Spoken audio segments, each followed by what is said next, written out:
सुबह सवेरे लेकर तेरा नाम प्रभु, करते हैं हम शुरू आज का काम प्रभु। सुबह सवेरे लेकर तेरा नाम प्रभु, करते हैं हम शुरू आज का काम प्रभु। तो आज है 4 सितंबर और दिन है गुरुवार, और सुबह सवेरे लगभग 4 बजे मेरी नींद खुल गई थी, पर मैं अभी बीमार हूँ कुछ दिनों से, तो मैं लेटी रही और लगभग 4:30 बजे उठ के ब्रश करके भगवान जी को प्रणाम करके मैंने आज के दिन की शुरुआत की है। और ये जो गाना में जो मेरा साथ दे रहा था वो है मेरा छोटा बेटा हर्षित, और ये गीत उसने अपने रायन स्कूल सेक्टर 40 गुरुग्राम में अपनी म्यूज़िक वाली मैम से सीखा था। इसकी म्यूज़िक वाली मैम का नाम मुझे याद है, पर किसी का ब्लॉग में नाम लेना कहते हैं कि ठीक नहीं होता, तो मैं उनका नाम नहीं ले रही हूँ। But thank you ma'am for teaching him such a lovely song. और चाय लेके मैं बालकनी में बैठी, पर मुझे ठंड लग रही थी बालकनी में, तो मैंने बालकनी से घर के अंदर आ गई और चाय पीने के बाद पूजा का बर्तन और भगवान जी का मंदिर साफ़ करने के बाद मैं लग गई हूँ अपनी सुबह की दिनचर्या में।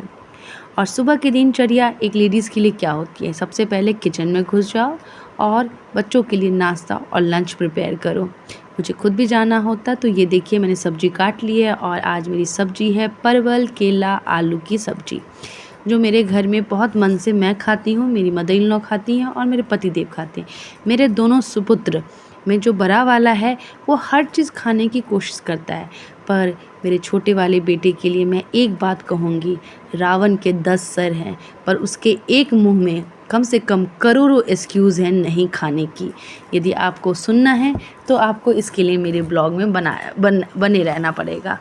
तो और थोड़ा सा भुजिया काट लिया था बच्चों को टिफ़िन में देने के लिए। ये देखिए मेरा टिफ़िन रेडी है। ये सब्ज़ी मैं अपने लिए ले जा रही हूँ, क्योंकि मुझे पता है मैं खाऊंगी, और इसमें बिस्किट मखाना मैंने अपने लिए रखा, और ये मेरे बच्चों के लिए का टिफ़िन रेडी हो गया है। क्योंकि सुबह में सबसे जो इम्पोर्टेंट काम होता है वो होता है बच्चों को नाश्ता देना, बच्चों का टिफ़िन रेडी करना। तो ये काम किसी तरह करके किचन की थोड़ी सी साफ़ सफाई करने के बाद अब मैं और मेरा छोटा बेटा लिफ्ट में निकल चुके हैं अपनी कार्यस्थल पर। तो बड़ा वाला बेटा गुस्सा होकर पहले ही निकल गया, क्योंकि ये हमेशा लेट लगाता है, ये लेट लतीफ़ है। कुछ जो मेरे छोटे बेटे में जो आदत है ना, वो मेरे और मेरे हस्बैंड वाली गई हैं। जैसे बड़ा वाला बेटा है वो रिस्पॉन्सिबल, उसको पता है उसको जाना है तो जाना है, वो कोशिश करता है हर चीज़ को टाइम पर फिनिश करने। पर छोटा वाला, जैसे छोटे कहते ही हैं कि नटखट होता है, तो ये थोड़ा सा ये भी नटखट है, ये करता है, और ये जानबूझ के थोड़ा करता है कि जिससे भैया को गुस्सा आए। तो आज थोड़ा गुस्सा होकर वो पहले निकल गया था, पर है तो बड़ा, और जो घर का बड़ा होता है वो छोटे को हमेशा लेके चलता है। तो वो नीचे लिफ्ट के बाहर अपने भाई का वेट कर रहा था, पर अपना एंगर दिखाने के लिए थोड़ा सा वो आगे निकल गया था। और ये बैग लटका के घर को माता जी पे सौंप के मैं मनी मिश्रा निकल चुकी हूँ अपने स्कूल की ओर। और जब मैं स्कूल से आई तो मेरे घर में हमेशा की तरह चल रहा था तारक मेहता का उल्टा चश्मा, तारक मेहता का उल्टा चश्मा। और ये देखिए आज कितनी सुंदर खिली खिली धूप है। और खाना खाने के बाद थोड़ी देर रेस्ट करने के बाद जब मैं चाय बनाने गई तो मेरा दूध फट गया, तो मैंने फिर से मंगवाई और बनाई अपने लिए और अब मेरे हस्बैंड के लिए चाय मैं और मेरे हस्बैंड ही लेते हैं। मदर इन लॉ ने चाय कम 1.5 साल पहले ही छोड़ दिया है, तो हम दोनों चाय पीते हैं। और चाय पीने के बाद मैं आपको दिखाती हूँ कि झमाझम बारिश, रिम झिम बरसा पानी बरसने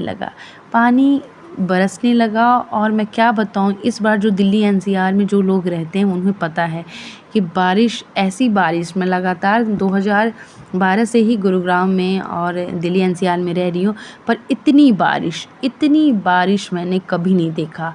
ऐसे काले काले बादल, घुमड़ते हुए बादल, वो गरजना बरसना मैंने कभी नहीं देखा था जो मैंने इस बार देखा है। तो मुझे लगता है इंद्रदेव कुछ ज़्यादा ही मेहरबान है, पर हर चीज़ अतिशय अच्छा नहीं लगता है। जब कोई भी चीज़ कंट्रोल में होता है तो ठीक होता है। मैंने किसी के मुंह से सुना था excess is bad for everything, तो एक्सेस कहीं नहीं होना चाहिए। और जिस प्रांत की मैं बेटी हूँ, जहाँ की मैं बहू हूँ, बिहार, वहाँ इस बार बिल्कुल भी बारिश नहीं हो रही है। तो मैं इंद्रदेव से यही प्रार्थना करूँगी कि हे इंद्रदेव, बहुत हो गया पानी यहाँ की तरफ, ज़रा जाइए हमारे बिहार की पावन भूमि पे जाइए और वहाँ पे थोड़ा सा जल बरसाइए, जिससे लोगों में पानी की किल्लत ना हो। और ये देखिए मेरे सामने वाले बालकनी में एक छोटी सी चींची चिड़िया जो बारिश में भीगने की वजह से एक घर में आके बालकनी में आके छुप गई है, क्योंकि बारिश में शायद they can not fly, so they are finding a place. So चींची चिड़िया आ गई है मेरे सामने वाले बालकनी में। और ये देखिए बारिश झमाझम, और जब बारिश झमाझम होती है, ज़ोर से होती है, तो कितना सुंदर हरियाली और भी फ्रेश हो जाता है और भी ग्रीन हो जाता है। और मैं आ गई हूँ अंदर की तरफ और देखा कि बारिश की जो मतलब जो बारिश कभी पूरब की तरफ चल रहा है, कभी पश्चिम की तरफ चल रहा है, मतलब बारिश बहुत तेज़ से हो रही थी। और बच्चों को तो बस मौका चाहिए, और जब बच्चे छोटे होते हैं ना, तो वो उनको जो आप समझा दो वो समझ जाते हैं। पर इस एज के बच्चे, जो मेरे बच्चे हैं ना, दे आर एक्सप्लोरिंग नाउ। सो देखिए ये लोग बालकनी में जाने के बहाने ये देख रहे हैं बारिश को, और जानबूझ के भीग रहे हैं, जानबूझ के भीग रहे हैं। इनको पता नहीं कि इनका एग्ज़ाम का टाइम है, और मतलब ये लोग छुई मुई जैसे आजकल के बच्चे होते हैं, पर कौन सुनता है। देखिए ये देखिए मुंडी अपना सर निकाल के अपने आप को भिगो रहे हैं। और मैंने बालकनी में थोड़े से कपड़े दिए थे सूखने के लिए, कपड़े क्या सूखेंगे, मेरे बच्चे भी गए हैं, भीग गए हैं। और देखिए कितनी ज़ोरदार बारिश हो रही है, बहुत ही सुहावना मौसम। मतलब मैंने सुना था कि ऐसी बारिश में लोग घूमने जाते हैं, पर यदि आपको घूमना है तो अभी दिल्ली एनसीआर में आ जाइए। और बच्चों को बिल्कुल भी ये नहीं है कि बारिश का टाइम है। और ये सब करने के बाद अब मैं बैठी हूँ थोड़ा सा अपने स्कूल का काम करने के लिए, क्योंकि बहुत सारे ऐसे काम होते हैं जो घर आके ही होते हैं। मतलब आप सोच लो 1-1.5 घंटे का काम आपका घर में ही आके होता है। तो मैं अपने कुछ पेरेंट्स को रिप्लाई करते हुए, क्योंकि हमारा अभी 2 दिन से ऑनलाइन क्लास चल रहा है, तो they have so many queries about that. और कल छुट्टी है, तो मैं उसका मैसेज भी पेरेंट्स को फिर से डाल रही हूँ। और ये देखिए बीच-बीच में बच्चे आ रहे हैं। और इसके बाद थोड़ा सा मैं वीकली प्लानिंग करूँगी। हमारा हर वीक पेरेंट्स को रिपोर्ट जाता है कि हमें कौन सी विषय में क्या एक्टिविटीज़ करवानी है, तो उसका पीपीटी पोर्टल पे जाता है, तो उसी की मैं तैयारी में लग गई हूँ। तो आप सबको मेरा ब्लॉग कैसा लगा मुझे बताइएगा। और कल का ब्लॉग को आपने बहुत सारा प्यार दिया, उसके लिए बहुत बहुत धन्यवाद। मैंने लगभग 5-6 महीने में अब स्टार्ट किया है, तो कई लोगों ने जो देखा है, जो कई लोग क्या है, मेरे जो सब्सक्राइबर हैं वो मेरे फैमिली वाले, मेरे फ्रेंड्स ही हैं। तो दे ऑलवेज सेइंग कि मनी तुझे कल देखा अच्छा लगा। तो ऐसे ही मेरे ब्लॉग के साथ बने रहिए। धन्यवाद, और खूब सारा प्यार दीजिए मेरे ब्लॉग को। Thank you so much. और कल टीचर्स डे हैं, तो जो भी आप सब टीचर्स हैं, तो आप सबको हैप्पी टीचर्स डे। और टीचर्स डे को खूब सेलिब्रेट कीजिएगा। कल तो ऐसे हमारी स्कूल है, हमारा सेलिब्रेशन परसों होगा, पर कल मैं तैयारी करूँगी, थोड़ी सी शॉपिंग करूँगी अपने लिए।